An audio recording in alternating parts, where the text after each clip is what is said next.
Good evening and welcome to the Coral Springs Museum of Art, featuring our current exhibition, the Smithsonian Institution's 100 Faces of War. I'm your host, Petra Galland, and tonight we honor those who served our country and glimpse into the shared experiences of military personnel and their families with local artist and instructor Marilyn Johansen, daughter to Eugene A. Phillips, Air Force fighter pilot and World War II POW in Stalag Luft. However, before we begin tonight, we'd like to thank the following: Florida Humanities Council, Florida Department of State, Division of Cultural Affairs, National Endowment for the Arts, Broward County Cultural Division, Broward County Board of County Commissioners, the Greater Fort Lauderdale Convention and Visitors Bureau, City of Coral Springs, and the museum's Board of Directors, Mayor Scott Brook, Joy Carter, Joshua Simmons, Sean Serra, and Larry Vignola, and of course, the museum's members. Without their support to the Coral Springs Museum of Art provides the community engaging art experiences such as this evening's special presentation. We hope you enjoy this evening's opportunity to engage and ask questions at the end of this presentation. So tonight, join me here in the Coral Springs Museum of Art as we welcome tonight's guest, Marilyn Johansen.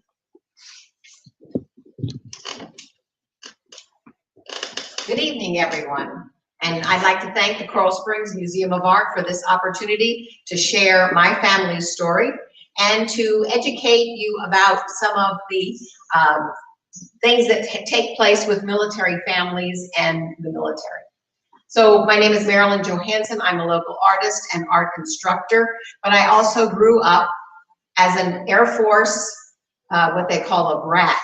But it's a military kid. You grow up and you live all over the world, which I did. By the time I was 16 years old, I had traveled around the entire globe, living in the United States, the South, the West, in Europe, in Brussels, Belgium, and in Okinawa, Japan.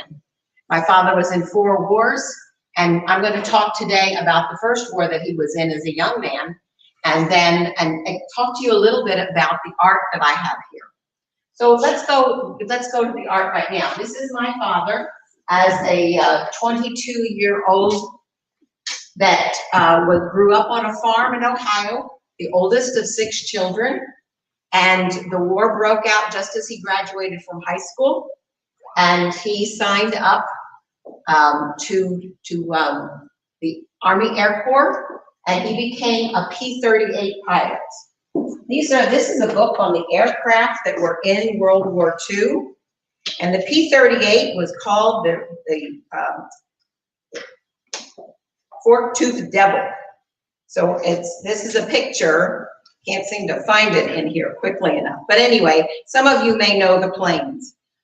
Today we call all of our fighters F something, whatever the number is, F-16, F-4, whatever. But back in World War II, they called them not fighters, but pursuits. And that's why those planes are called P. So you had the P-51 or the P-38 and so on. So what I'm going to talk to you about today is a story about World War II and my father's life. And then I'm going to expand a little bit with some documentary film clips that I hope you'll enjoy. Some of you may know the story of The Great Escape. In 1963, they made a famous movie starring Steve McQueen, and it really focused on the Americans because Steve McQueen was a famous Hollywood actor at that time. But the real story really wasn't about Americans. It was about the airmen that were in from all over the Allied forces. They were from South Africa, from England, from Norway, Sweden, Holland, all of the French. They were from all over, and they were called the Allied Airmen. So this is a young man from a very rural family in Ohio, farmers, and he wants to move on with his life, and Pearl Harbor happens, and then he is 1942, he is in a whole year of training before he goes overseas. So, and that was the experience of most of them. Now, let me just regress a little bit.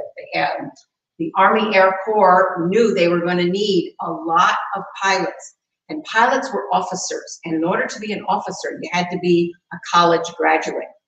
My father was not a college graduate. He was valedictorian of his high school class. And the Army at that time realized they weren't going to have enough pilots because they had to have certain physical, parts of their, background.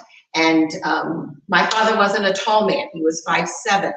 So the cockpits of those pursuant planes were not large. So a 6-foot guy was not going to be a pursuant pilot. A 6-foot guy was going to be a bomber pilot just because of his size. You had to have good eyes. You had to be able to, take the G's and all of that. Not the forces that later came in the jets, but there was still P-38 flew at 500 miles an hour. It was one of the faster planes. So my dad checked all the boxes, and he got the plane that he wanted. He was training for an entire year. He was sent to California, to Arizona, to Washington State and Oregon for training. And then he got his assignment. He was in the European theater, and he was sent to Tunisia, Africa. And he was flying out of there, and he flew under the, some of you may have heard of the name of Jimmy Doolittle, General Jimmy Doolittle, the Doolittle Raiders. And right after the attack on Pearl Harbor, Jimmy Doolittle got these pilots together, and they did the raid on Tokyo, and then, which he wasn't even sure was going to work, but it did. And then he was sent to North Africa, and my father flew under Jimmy Doolittle. So on my father's 43rd missions, which back at that time, my father is training in 1942. In 1943, he's sent to North Africa. In the beginning of that year, I think around March, and then by August, he's got 42 missions under his belt. And on his 43rd mission, they got intelligence that Mussolini had figured he was not going to be winning the war, and that they had all the German planes had come down into Italy, into Foggia, Italy, and they were going to do a surprise attack on Foggia, and this way they can get rid of a lot of planes and not hurt a lot of people. So what they do, it's one of the most dangerous things you can do as a pilot, which is strafe the airfield. So you fly really low, and with your guns and bombs, you just hit all those planes, get the planes out of there. Those airmen can't get, the German airmen couldn't get up in the air. Then you've taken care of them without hurting a lot of people. So he was on that mission. He was in the first wave of that mission. And unfortunately, he was protecting his wingman. He got shot down. Now, just remember, when they flew over the Mediterranean Sea, they're flying really, really low because it's a surprise attack. So they're flying low for whatever amount of time that is. Then when they get there, they are again flying low, hitting off these things. So he doesn't bail out of his airplane. He hits the trees at 300 miles an hour. He is knocked out. He remembers that. And there's fire in the plane. He is singed, and he gets out of his airplane, and because of all the damage that was going on the airfield, they didn't see him get out of his plane and escape. It is your duty as an airman to try and escape. So that's what he did, and he evaded capture for 30 hours. He is found by some civilians that actually take him in and feed him, and the one lady took valuable olive oil and put it on the burns on his face. And then the next day he leaves there. They can't, hold him. Many of those people, when they tried to help the Americans, because they knew that we were trying to help them with the enemies that were in Europe at the time, they were killed. So it was dangerous whatever you were doing. But some of the stories, if you may hear it, I'm going to be playing two clips from documentary films. But anyway, so he is, after 30 hours, He is found by a group of civilians that is not friendly and turn him into the Germans. And the first thing they tell you when you are captured is, for you, the war is over. And the Germans called these prisoners Krieges. That's the German word for prisoner of war. And he was in Foggia at that time. Then he goes to Bari, Italy, Chieti, Italy, Salmonia, Italy, which is on the north. And then he is eventually transported to Stalag Luft 3. And that's where he ends up for the next, he spends a total of 15 months in a prisoner of war camp. But he stays there until January of 45. In January of 45, Hitler realizes that he's not probably winning this war. And so he takes all of his POWs and he's going to march them down to Moosburg. Now, these POWs were coming from all of his POW camps, not just airmen POW camps. He marches them all down to Moosburg, and that's where my father is eventually liberated by patent. One of the stories is that my father was the oldest of 6 children, and his brother that was next to him, after my father went off to war, he joins the war, and he is in Patton's army, and he's there the day my father is liberated. But there were 170,000 POWs in that camp in Moosburg. And they were there from January to April 29th. And they had very little food. They were sleeping out in the open. They weren't getting baths. They weren't getting anything. It was a miserable time for most of them. So my father said, if my brother had known I was in the group, he wouldn't have recognized me anyway. So I'm going to go start the first video clip called Behind the Wire, The Great Escape of April 1944.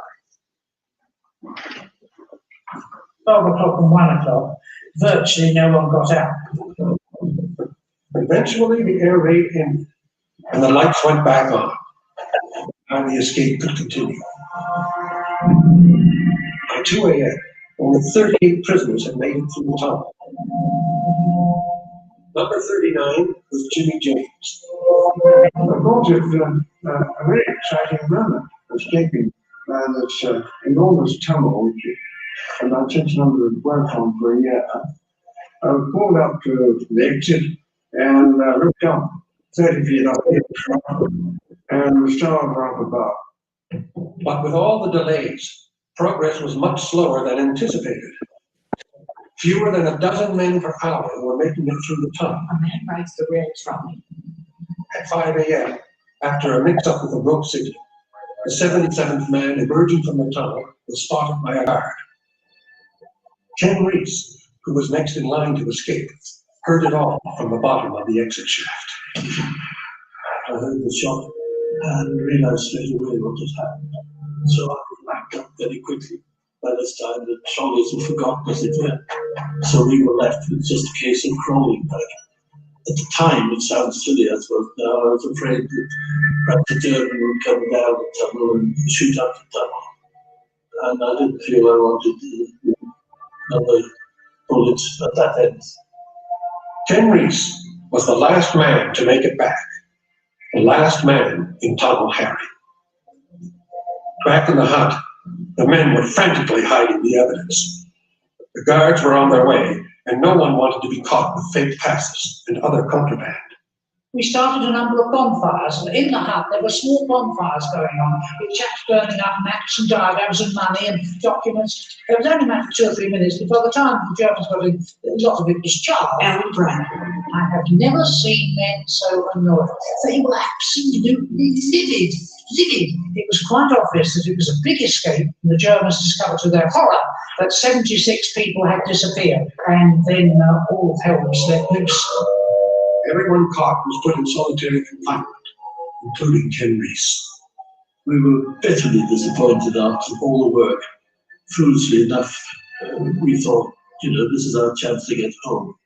And I think the reaction most of us caught was, we got so close to freedom, we weren't going to get back home, but so close to a few days out in the open, we've lost it. Now we're to the knapsack. Wearing civilian clothing, many of the 76 men who had made it out were on their way to local railway stations, hoping to catch trains across Europe. Each escape party was led by a fluent German speaker who would do all the talking if they needed to buy tickets or show their identity cards. Jimmy James was heading for the village of Cheesdorf with a group of 12 other escapees. Now, the silver-haired veteran Jimmy James walked through tall grass, scanning the remains of an old railroad track. That's supposed to be the old rail platform, isn't it? Remarkably, no one recognized Jimmy's party as escaped prisoners, and they were able to buy 12 train tickets. In short order, they were en route for Czechoslovakia. Meanwhile, the Germans had mounted a massive search. Jonathan Vance. Every auxiliary soldier, every auxiliary policeman was mobilized in the camp area. So probably within 24 hours of the town being discovered, there were perhaps 60 or 70,000 extra troops who had been brought on board and were around the camp, beating through the forests, looking in the bushes, trying to find these 76 airmen. But the escaped prisoners traveling by train were already long gone, fanning out across German territory. Jimmy James's party made it as far as the Czech border, where they were arrested and thrown into cells. Jimmy was separated from his group and handed over to the SS, who drove him to a different camp. The SS officer told me to get out. He said, James, this is a nice place. We'll all escape from here.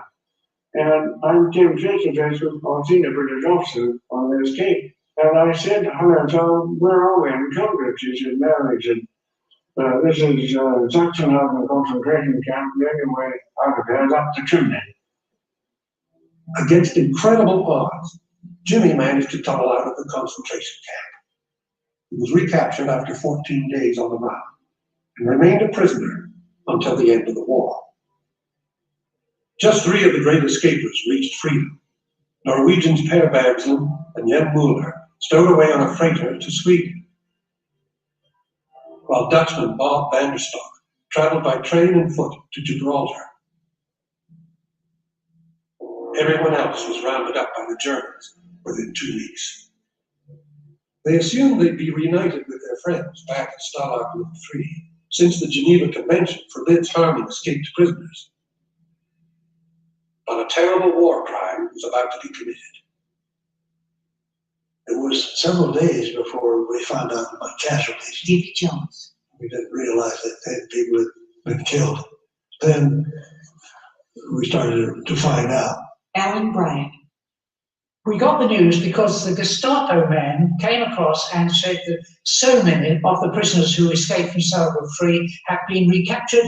They had tried another escape and had been shot and killed. And the senior British officer said, how many had been injured in this second escape? And the answer was none. The Germans themselves said that they were shot while trying to re-escape, etc. But of course this was rubbish. Ken Reese. Now, grainy photos show the soft faces of young prisoners. The Great Escape had incensed Hitler, who insisted all the recaptured prisoners be executed to set an example. His generals persuaded him to reduce the number to 50. The airmen were handed over to the Gestapo, driven to remote locations, and shot. A grid of photos shows dozens of men. Jeff Klein. It shocked us at the time, not so much the loss of life, but how it occurred. If those chaps had actually been mown down by a guard with a machine gun as they ran, we possibly would have accepted. But to line them up against the wall and just give the odd, connectious, I mean, that was something different. Let's not playing it by the rules. I was devastated because in my room, Johnny Bull, who I'd been with the whole time, who started me with the tunnel and I was on his team, he was one of the 50 who was shot. Ken Reese. Kind of when I was back in my bunk, I would look across to his bunk and think, he had been shot down and the babe had the baby born afterwards, so that he had not seen. And I just couldn't get over the fact that he was never going to go home, never going to see his wife again and child. Now, former prisoners Jimmy James, Charles Hooper, and Davy Jones walk slowly up a leaf-strewn path, peering into a grove of trees. After the war, most of the Gestapo agents responsible for these murders were hunted down to face war crime tribunals. The three men approach a monument. The Luftwaffe colonel at Stalag Luft 3 was so appalled by the action of the Gestapo that he allowed the prisoners to build a memorial to the 50 outside the camp. The three veterans stare at an inscription that reads, "Erected by the prisoners of war of the Allied Air Forces in honor and memory of their comrades who died at Stalag Luft 3 during the war, AD 1939-2. On the memorial, the end date is left uninscribed. Now the men approach a long stone altar where three weathered plaques list the names of flight lieutenants. The veterans point out names on the monument. Up there, fourth one down on the left. Yeah. That'd be great. Yeah, There's Kirby's. What yeah, she had a check.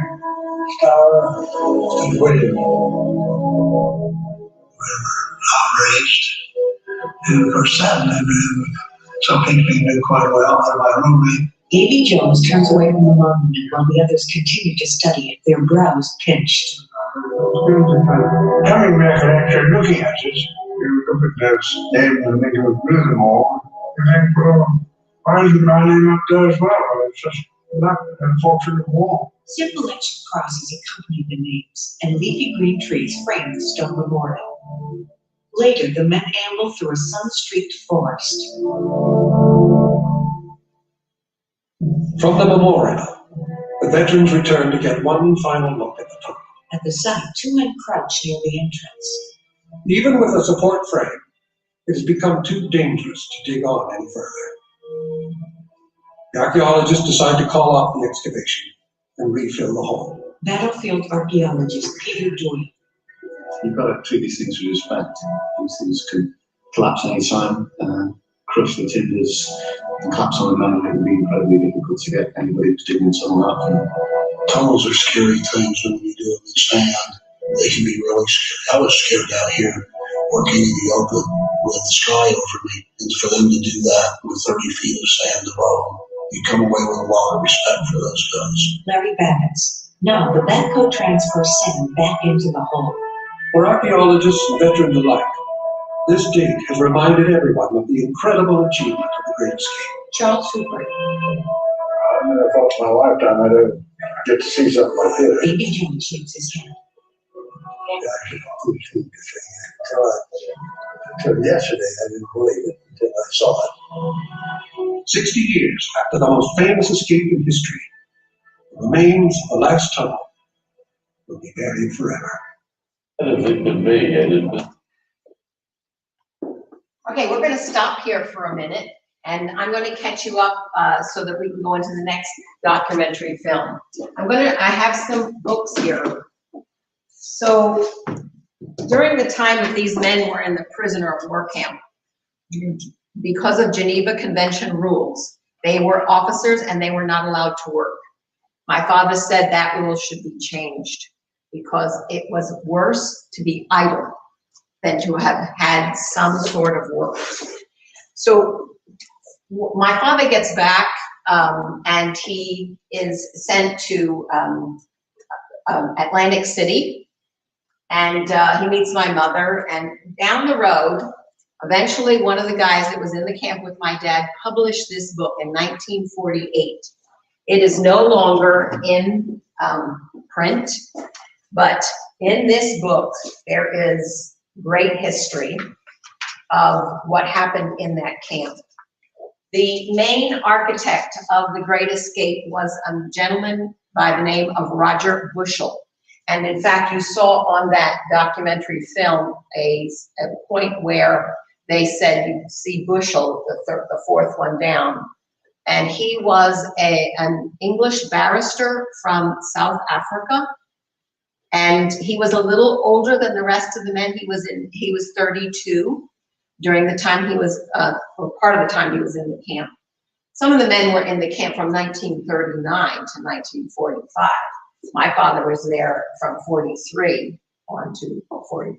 But anyway, this book is about all the things that they mostly lived off of the Red Cross rations. They weren't fed well by the Germans. In fact, the Red Cross rations were so good that they bartered for things from the guards, the German guards in the camp, to get things that they needed for that great escape. They built 3 tunnels, and actually when they were excavating, they found 4. They had built Tom, Dick, and Harry, and if you are familiar with the era of the 40s, Tom, Dick, and Harry was a common saying that young people used. And the 4th tunnel was George. And in the 4th tunnel, they were thinking ahead because they were afraid at the end of the war that the Germans would kill them, or they had heard about the Russians and they were concerned that the Russians may kill them. So in that 4th tunnel were hidden all these civilian clothing so that they could change and escape into the countryside. So they were thinking ahead, and they had artists making all of those documents, and just incredible. And if you had shoes that had rubber heels, you lost your rubber heels because they used those rubber heels for the artists to etch and make stamps out of. Anyway, those 50 were killed, and that was a huge, huge war crime. This book came out years later. It came out in the like 80s or 90s, and this was a book, you think, what the heck? It's everybody that was in the camp. The camp, Stalag Luft 3 held 10,000 prisoners, airmen, prisoners of war, when it was completely full, and when they left it in January of 1945. So Hitler had realized, and he marched them. They lost men on the march from where they were. And we're going to talk a little bit about the cattle cars that they were moved in. When my father was moved up to the camp, they would put him in cattle cars, and they were called 40 and 8s. They moved all the Jews the same way. So they could have had horses or cattle or anything in them prior, and they didn't bother to clean them out. They would just put people in. It was called 40 and 8 because it was supposed to hold 40 people or 8 horses. But they would put 80 to 90 people in these things. And they would give them 2 buckets, one for water to drink and 1 bucket to use for the bathroom. And they would know how long they were going to be in that car, in that train car. And sometimes it was 5 days that they were in. Same for the Jews. They don't talk about that, but that's what the transportation was. So this book, there was a gentleman that was having a difficult time mentally with being in the POW camp. And when you're in the POW camp, the rank means everything. As soon as you get there, if you're a higher rank, so there was a Lieutenant Colonel Albert Clark, and he gave this particular man the job of, he had to interview every incoming prisoner and take down their information. Now, he wasn't supposed to be doing that. That was against the rules, and if the Germans hadn't found out about it, he'd have been punished. But he put things on like just tissue paper, anything he could find. He kept that, and he eventually published it years later. And my father's in here, he's kind of in the middle, because it's not according alphabetically, it's according to when they came in. And he took all this information. And it kept him sane, it kept him busy. One of the stories that I'm going to tell you is this painting here. This is Alexander Jefferson. So my father passed away in 1990. And when my mother was being put into a nursing home, we cleaned out the house, and my brother said to me, you know, there's a Stalag Luft 3 reunion. So about the 1948, they started having reunions because men in war bond. They bond very strongly. And they had these reunions, and in 2012 and 2013, my husband and I went to the reunions. Now, they were called Kriegies, these gentlemen that were in the POW camps. And now, those of us, the second generation, the children of these Kriegies, we call ourselves the Kriegie kids. And so we are carrying this on. This is Alexander Jefferson. What you didn't hear about in the movie, The Great Escape, what you didn't hear about when they made a comedy TV show in the 60s called Hogan's Heroes about Stalag 17, it was mostly made up, but it was based on a lot of truth that went on in Stalag Luft 3. They never talked about the black men, and if they did, it was usually he was a cook. But Alexander Jefferson and all of the Tuskegee Airmen that ended up in the prisoner of war camps were not cooks. They were officers in the military. And Alexander Jefferson, in his book that he signed to me, because I got to meet him, there were 13 in Stalag Luft 3. They were also in other POW camps. But I took his photograph many times, and I decided on this photograph of him in 2013, the second time I met him on the second reunion that we went to. And we were at the World War II Memorial in Washington, D.C. this particular time. And these black children from a school nearby saw him. And of course, he had all his colors on, you know, his Tuskegee Airman jacket and all. So they saw him and they wanted their picture taken with him. And I took this photograph and I decided to paint this one. And strangely enough, I read the book afterwards. After the war, he went back into the military, but there was not much interest in more black aviators. So he left and he became a principal of the school. So I thought even though I didn't know that when I picked this painting, this photo that I had taken of him to make into a painting, that I had picked the one with the kids because that's what his life was. He was a great guy, and I hope he still lives on. He was on the History Channel a few times.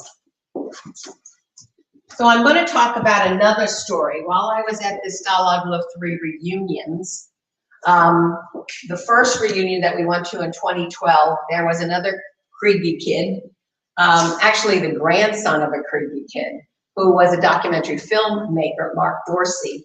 And he made a film in 2012 that won in Fort Lauderdale. It won Best Documentary Film. When he took it to Washington, D.C., it won Best Film in their film festival at Washington, D.C. And that painting is what came out of the evening. I was there when the reunion group decided to feature this movie, The Lost Airmen of Buchenwald. And I turned around and saw them watching this documentary film about these men's lives. These men were there at the reunion. There were probably 78 men that were at Buchenwald that ended up at Stalag Luft 3, which was like a miracle that they did. So I'm going to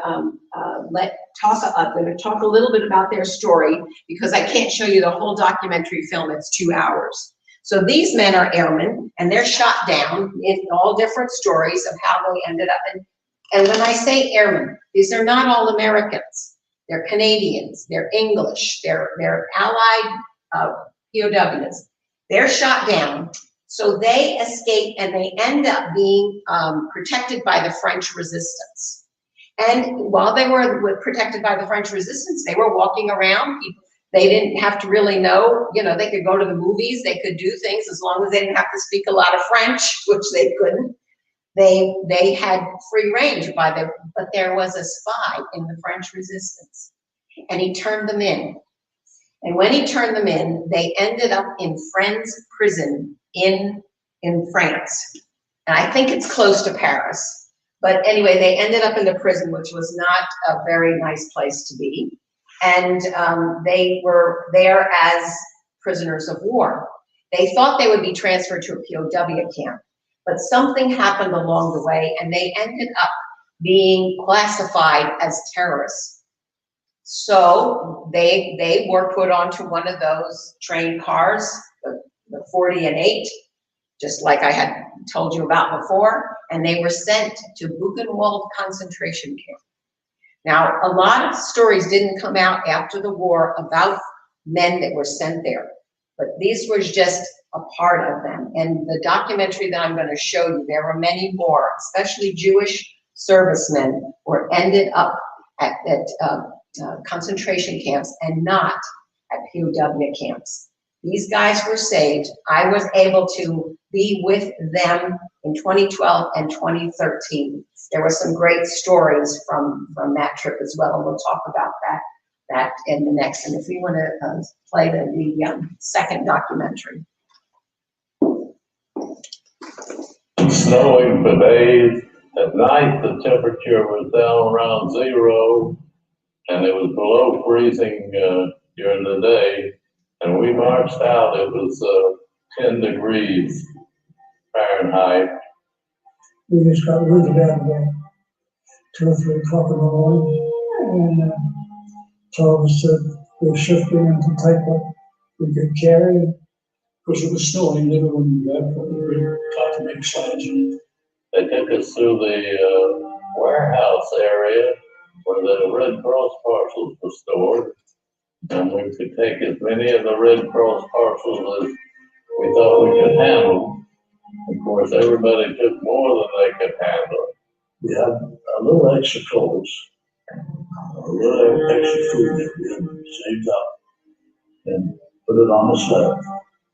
First day was pretty cashed up, tough. We walked all night, all of the next day. Remember, there was 10,000 prisoners on the road. We were staying out a long ways. There was 10,000 prisoners in Springburg 3. And so miles and miles on Being so cold that we started walking, your footprint would freeze like it was, in the snow. So it was very rough for me to pull with the sled after losing so much weight in Buchenwald. I wasn't very strong anymore. I had gained some weight back.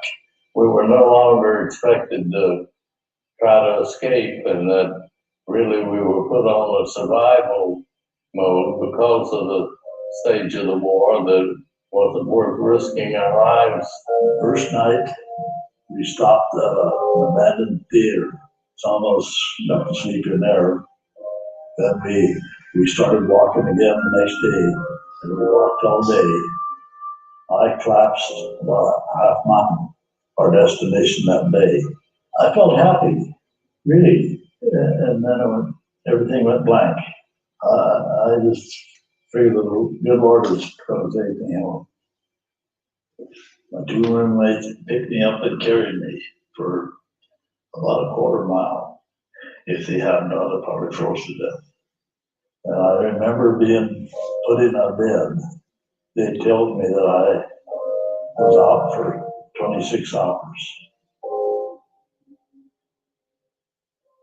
After the 65-mile march from Stalag Luft 3, the exhausted prisoners finally arrived at the rail yard in the town of Springburg. There, they were loaded into boxcars once again. From the train yard, the POWs were split up and sent to different camps in cities like Nuremberg, Bremen, and Buchenwald. The airmen from Buchenwald were now scattered across POW camps throughout Germany. 2 months later, on April 11, 1945, the Americans liberated Buchenwald.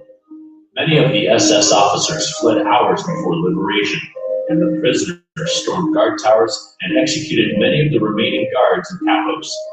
Fearing they would be massacred by the SS before the Allies arrived, the long-awaited uprising finally began.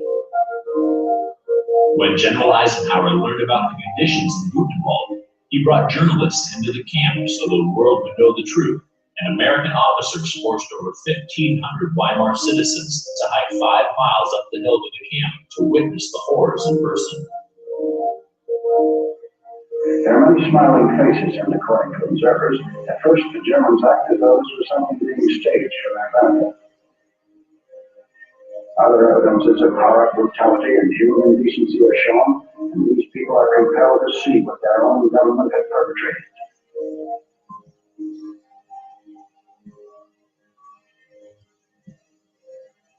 Correspondents assigned to the Buchenwald story have given wide notice to the well-fed, well-dressed appearance of the German civilian population of the Weimar area. After the war, word would spread about other Allied prisoners held in concentration camps. In one case, 350 American POWs, mostly Jewish, were taken out of a POW camp and sent to work in the mines at Bergen. 70 of them died. There is also the case of Allied officers who were sent to the Mauthausen concentration camp. In October 44 was the first Allied officer to Austria. I was captured December 1st by the Gestapo, severely beaten. Even though I was in uniform, severely beaten and considered as a non-prisoner of war. I was taken to this Mauthausen concentration locker, an extermination camp, the worst in Germany. 2 American officers were based up and executed there. There is the insignia of one, a U.S. naval officer, and here is the dog tag, and here is the Army officer, executed by gas in that fire. I have been condemned to death as another American, also in this camp. Made a lifetime division up to the safe. Although Buchenwald had been liberated, the airmen who had once been held there were still prisoners of the German Luftwaffe. In mid-April, many of them arrived in a camp called Stalag Luft 7A in Moosburg near Munich. The camp had been built to hold 10,000 prisoners. It now held 130,000, crammed into conditions exceeded only by the concentration camps. We were only in Moosburg probably a week or two before the Third Army came through. The Red Cross truck came through there to give Red Cross bosses too, and he gave information about Patton not too far away. And we got information on, frankly, through BBC or something, through these guys at radio. They told us that if we started to be killed or moved or anything like that, to set one of the barracks on fire as a signal. If they started to evacuate us or killing by or building up fire, then they would make an immediate attack to the camp.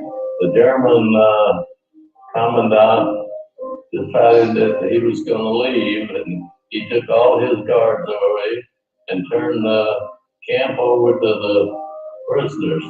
Then on the morning of the 29th of April, we could see the American Army coming from the hill about 2 miles away.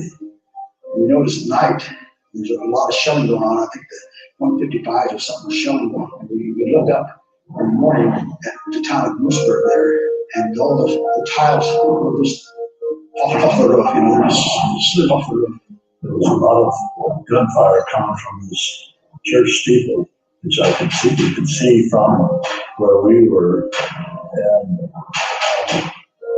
all of a sudden the church steeple just disappeared. The American Army blew it right off. It seemed to me like a very short time. It seemed like 15 minutes. Like on the cars and stuff started flying by and shells going off, we were all on deck. It was pretty noisy for a little while there. After jumping from their burning aircrafts, hiding with the French resistance, their betrayal to Gestapo, the isolation of French prison, the 5-day boxcar journey, the hell of Buchenwald, and the death march into the German winter, the airmen wondered if liberation was finally at hand.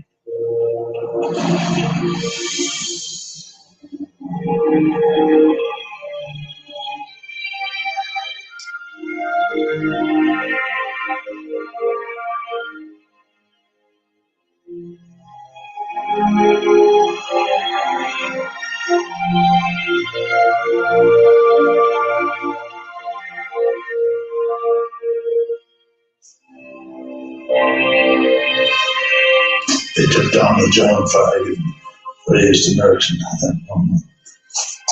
To see thousands of us really just turn out calling and crying.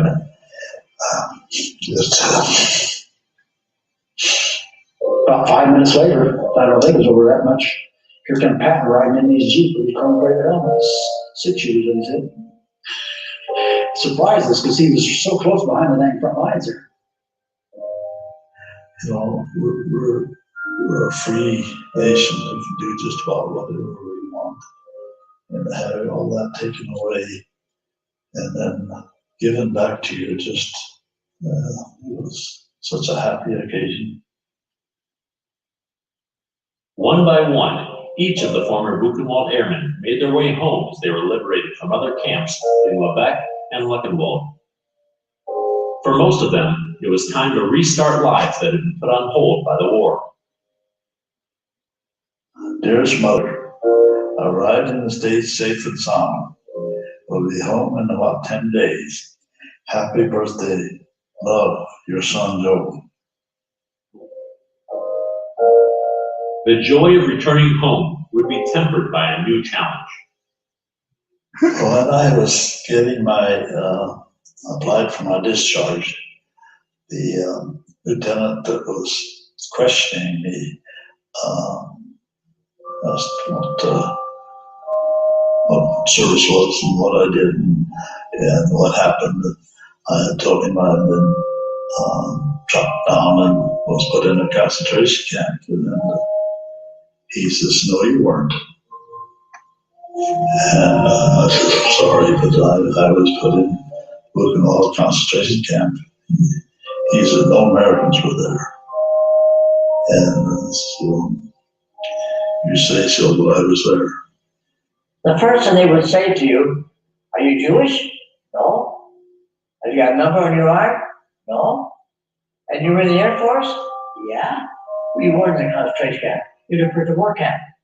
No, I was not in a prisoner war camp. I was in a concentration camp. And so people did not believe us. Then they just told us not talk about the situation, and that we would be notified or something like that of when we could start talking about it. And I don't know whether that was for emotions or what it was all about. You know, I never did understand the whole thing, why. The Red Cross of Australia came out and said, no, there were no Australians in any concentration camp, no Australians in Buchenwald. They come flat out and said that publicly. And of course, the boys who were there, there were 9 of them from Australia, they took them apart.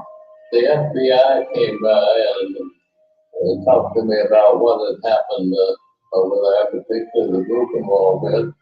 But in spite of that, the U.S. still didn't admit that they ever had any airmen or personnel in Buchenwald.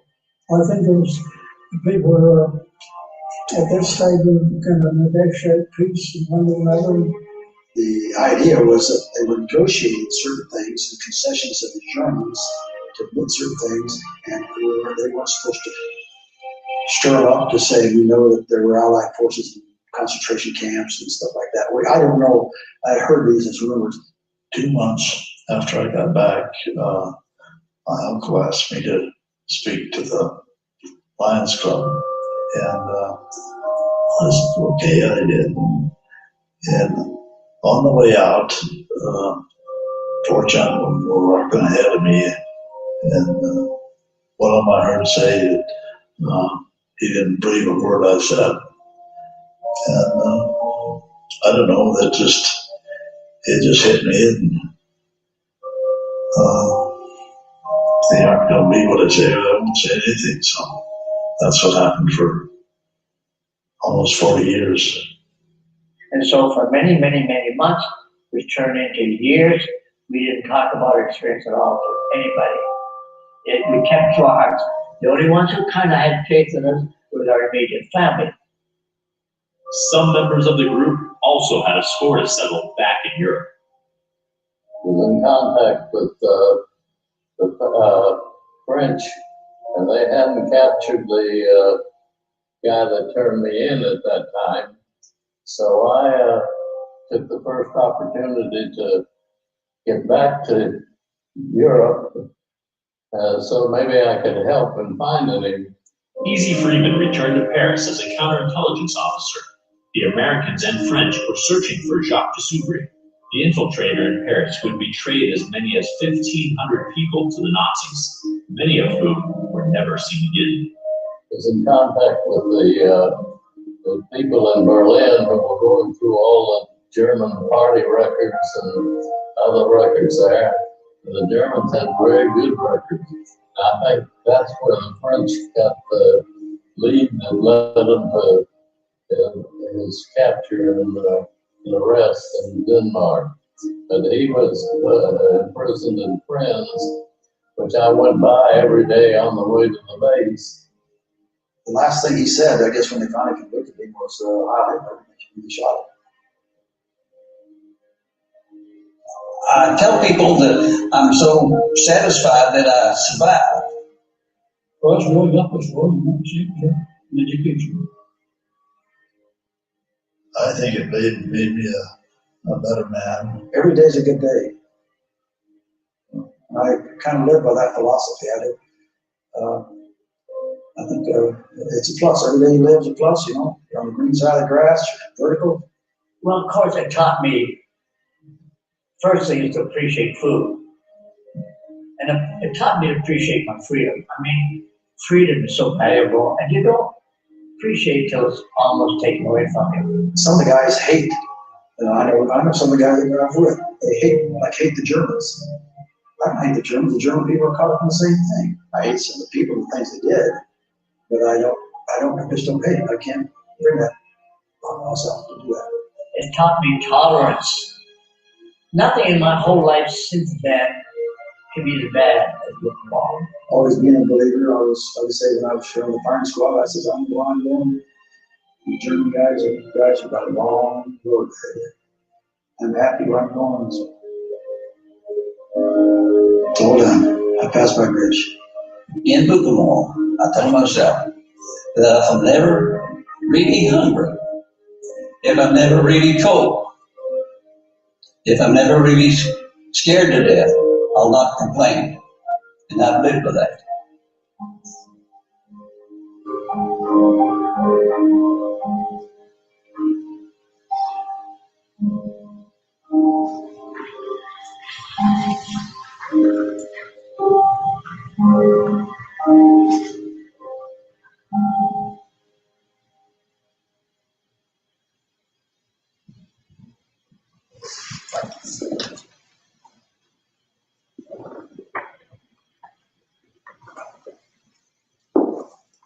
Thank you. I hope you have enjoyed that. I'm going to share a few stories. Do we have any questions? We do have quite a few questions this evening. Okay. All right. Whenever you're ready, we'll be happy to ask the questions. I'm just going to share one little piece of interest, maybe to some of you. But growing up with a father that had been in this camp, and you can tell, you know, it leaves a strong impression on these young men.